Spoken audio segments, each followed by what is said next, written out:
Halo teman-teman, kembali lagi di video saya ya. Kali ini saya akan membahas yang lagi viral nih, tentang pajak hiburan yang kabarnya naik drastis dari 25% menjadi 40-75%. Kok bisa ya?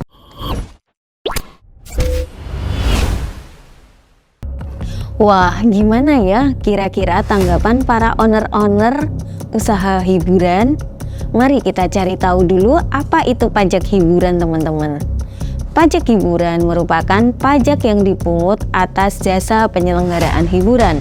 Dan objek pajak hiburan ini yaitu jasa penyelenggaraan hiburan dengan dipungut bayaran berupa tontonan film, pagelaran kesenian, musik, tari, busana, kontes kecantikan, binaraga, karaoke, pameran, sirkus atau akrobat atau sulap, permainan biliar dan bowling, pacuan kuda, kendaraan bermotor, dan permainan ketangkasan, panti pijat atau refleksi, mandi uap atau spa, fitness center, dan pertandingan olahraga yang masa pajaknya adalah 1 bulan kalender.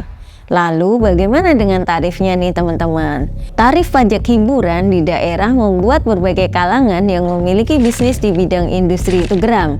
Setelah pengacara kondang Hotman Paris, kini pedangdut Inul Daratista yang protes melalui media sosial. Inul meluapkan kejengkelannya terhadap tarif pajak hiburan yang naik dari 25% menjadi 40% sampai 75% dalam akun X. Pemilik tempat hiburan karaoke, Inul Vista itu menganggap tarif pajak 40% sampai 75% bisa mematikan industri. Setelah unggahan keluh kesah itu, Inul juga memposting video dirinya tengah menunjukkan kondisi bisnis karaoke Inul Vista yang terletak di Bilangan, Jakarta Selatan. Inul turut menautkan akun X Menteri Pariwisata dan Ekonomi Kreatif Sandiaga Uno dalam postingannya itu.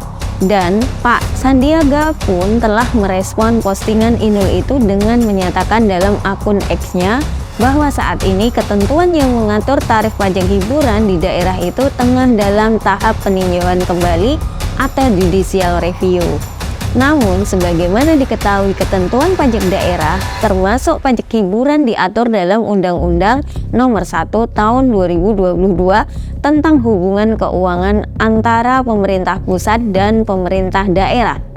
Dalam pasal 58 ayat 2 Undang-Undang HKPD memang telah disebutkan bahwa besaran pajak barang dan jasa tertentu PBJT atau jasa hiburan termasuk diantaranya jasa hiburan pada diskotik, karaoke, klub malam, bar, dan mandi uap atau spa ditetapkan paling rendah 40% dan paling tinggi 75%. Pajak barang dan jasa tertentu PBJT yang dibayarkan oleh konsumen atas konsumsi barang atau jasa tertentu. PBJT termasuk jenis pajak yang dipungut pemerintah kabupaten atau kota selain sederet pajak lain, semisal PBB, P2, BPHTB, pajak reklame, PAT, pajak MBLB, pajak sarang burung walet, opsen PKB, dan opsen BBNKB. Yang menjadi objek PBJT adalah penjualan, penyerahan, dan atau konsumsi barang dan jasa tertentu yang meliputi makanan atau minuman, tenaga listrik, jasa perhotelan, jasa parkir, serta jasa kesenian dan hiburan. Pemerintah menerapkan tarif tertinggi PBJT sebesar 10%. Akan tetapi khusus jasa hiburan diskotik, karaoke, klub malam, bar, dan mandi uap atau spa dikenakan pajak senilai 40% sampai 75%. Keterangan ini tertera dalam pasal 58 butir 2 yang berbunyi khusus tarif PBJT atas jasa hiburan pada diskotik, karaoke, klub malam, bar, dan mandi uap atau spa ditetapkan paling rendah 40% dan paling tinggi 75%. Wah, tinggi juga ya teman-teman. Bapak Sandiaga Uno mengatakan semua kebijakan pemerintah pasti untuk memberdayakan dan memberikan kesejahteraan, bukan untuk mematikan usaha. Apalagi industri pariwisata dan ekonomi kreatif menurutnya membuka lebih dari 40 juta lapangan pekerjaan.